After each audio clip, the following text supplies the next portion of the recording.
Board exam में अक्सर पूछी जाती है आपकी थेल्स थ्योरम, बहुत इंपॉर्टेंट है। देखिए या तो आपको इसका स्टेटमेंट दे दिया जाएगा जो स्क्रीन पे दिखाई दे रहा है, या फिर आपसे डायरेक्ट पूछ लिया जाएगा कि थेल्स थ्योरम को सिद्ध करो। तो यहाँ पे करना क्या होता है, शॉर्टकट में सीखेंगे। सबसे पहले एक त्रिभुज बनाना है ABC, ठीक है। BC के समांतर रेखा खींचनी है हमें, क्या, DE जो हमें दिया गया है, तो ये चीज हम यहाँ पे लिख लेंगे, ठीक है।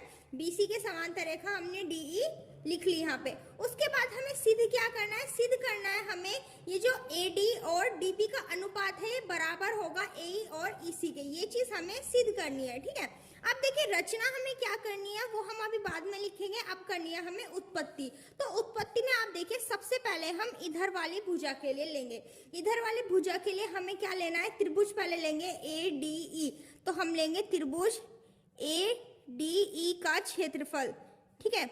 उसके बाद हमें क्या करना है, बटे लेना है हमें, यहाँ पे हम इसको B को E से मिलाएंगे, ठीक है। मिला दिया और E से एक लंब डालेंगे AB पे। रचना में ये लिखना है कि हम लिख देते हैं कि हमने AB पर एक लंब डाला,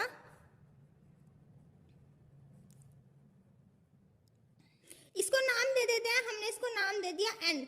तो कौन सा लंब डाला, AB पर लंब डाला हमने N, ठीक है। तो अब हमें क्या करना है, देखिए यहाँ पे हमने एक त्रिभुज ले लिया ADE और दूसरा त्रिभुज हमें लेना है BDE। क्या लेना है, त्रिभुज BD और E, ठीक है, का क्षेत्रफल। इनका क्षेत्रफल लेना है। हम जानते हैं कि त्रिभुज का क्षेत्रफल क्या होता है, 1/2 आधार गुना ऊंचाई।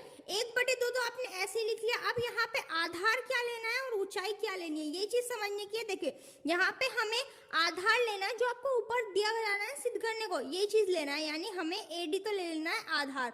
अब ऊंचाई क्या लेनी है, ऊंचाई जो हमने लंब डाला था ना NE, तो इसी को हमने EN या NE कुछ भी लिख लो, ये हमारा हो जाएगा ऊंचाई। नीचे वाले के लिए लिखेंगे 1/2 गुना आधार, इसके लिए क्या लेंगे, जो सिद्ध करवा रहा है उसी को लिख दो, ठीक है। DB इंटू में हमारा क्या आ जाएगा, ऊंचाई हमें सेम लेनी है, तो हमारी क्या आ जाएगी E और N। EN से EN कैंसिल, 1/2 से 1/2 कैंसिल। तो देखिए यहाँ पे हमारा क्या बचेगा, AD अपॉन में DB। ये हो गई इक्वेशन नंबर फर्स्ट। अब हमें क्या करना है, अब हम लेंगे इधर वाली भुजा में, देखो ऊपर वाला तो हमारा सेम ही रहेगा, तो हम क्या लिखेंगे, ADE का क्षेत्रफल, ठीक है। उसके बाद हमें क्या लेना है, बटे फिर हम क्या करेंगे, हम यहाँ C को D से मिलाएंगे या D को C से मिलाएंगे, ठीक है। मिला दिया और एक लंब हम D से यहाँ पे डालेंगे जिसको नाम देंगे M, दे दिया।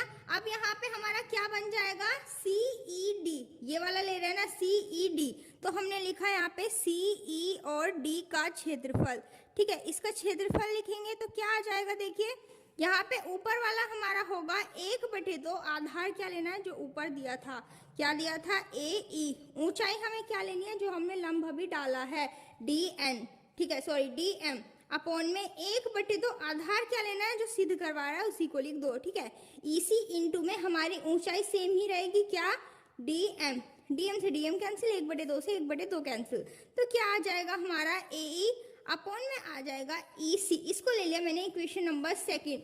अब देखिए हमें क्या करना है, देखो हमने 9th क्लास में एक फिर में पढ़ी थी कि दो समांतर रेखाओं के बीच में जितने भी आपके कोण बनते हैं, सॉरी त्रिभुज बनते हैं, वे सारे क्षेत्रफल समान होते हैं। या सीधा सीधा समझो, ये जो आपके इस बॉक्स के अंदर जो दो त्रिभुज बन रहे हैं ना, इनका क्षेत्रफल समान है। क्या लिख देंगे, इन दोनों को समान लिखना है बस, ठीक है। क्या लिखेंगे, त्रिभुज BDE का क्षेत्रफल, ठीक है, बराबर होगा किसके, त्रिभुज CED के क्षेत्रफल के, ये चीज लिख के, ठीक है, का क्षेत्रफल के, नहीं का क्षेत्रफल। उसके बाद सीधा सीधा हमें जो सिद्ध करवा रहा था ना, यही वाली लाइन लिख देनी है। क्या लिख देंगे, AD अपॉन में DB बराबर होगा AE अपॉन में हमारे किसके, AE अपॉन में EC के, ठीक है। इसको लिखेंगे यहाँ पे अतः है, तो ये हमारा प्रूव्ड हो गया है। आई होप आपको अच्छे से समझ आया होगा। अपने सभी दोस्तों में शेयर कर दीजिए और बहुत इंपॉर्टेंट है, अच्छे से इसको रेडी कर लीजिए, ठीक है।